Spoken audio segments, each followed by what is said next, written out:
Canada ও মেক্সিকোর সঙ্গে মার্কিন যুক্তরাষ্ট্রের পাল্টাপাল্টি শুল্ক আরোপের কারণে যে অনিশ্চয়তা বিরাজ করছে বিশ্ব বাণিজ্যে, তাতে বাংলাদেশের সামনে রয়েছে রফতানি বৃদ্ধির সম্ভাবনা। তবে সুযোগের সদ্ব্যবহার করতে সরকারের নীতি কৌশল ব্যবসা বান্ধব করার উপর জোর দিচ্ছেন ব্যবসায়ীরা। এমন বাণিজ্য যুদ্ধের মধ্যেই যুক্তরাষ্ট্রের সঙ্গে মুক্ত বাণিজ্য চুক্তির পথে হাঁটতে অন্তর্বর্তী সরকারকে তাগিদ দিচ্ছেন অর্থনীতিবিদরা।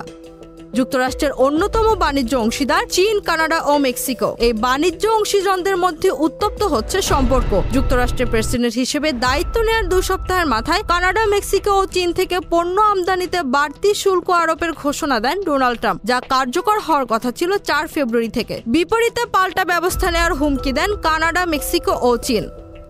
বিশ্ব অর্থনীতির শীর্ষ 2 দেশ চীন, যুক্তরাষ্ট্রের মধ্যে চলমান বাণিজ্য যুদ্ধে কানাডা, মেক্সিকো জড়িয়ে পড়ায় মার্কিন বাজারে বাংলাদেশি তৈরি পোশাক রফতানি বাড়ার সম্ভাবনা দেখছেন সংশ্লিষ্টরা। তবে তা কাজে লাগাতে বিদ্যমান জ্বালানি ও ব্যাংকিং সমস্যা সমাধানে সরকারকে উদ্যোগী হওয়ার তাগিদ ব্যবসায়ীদের। রফতানি আয়ের পরিসংখ্যান বলছে, ইউরোপীয় ইউনিয়নের পর মার্কিন যুক্তরাষ্ট্রই বাংলাদেশ তৈরি পোশাকের সবচেয়ে বড় রফতানি বাজার। Z news, Dhaka.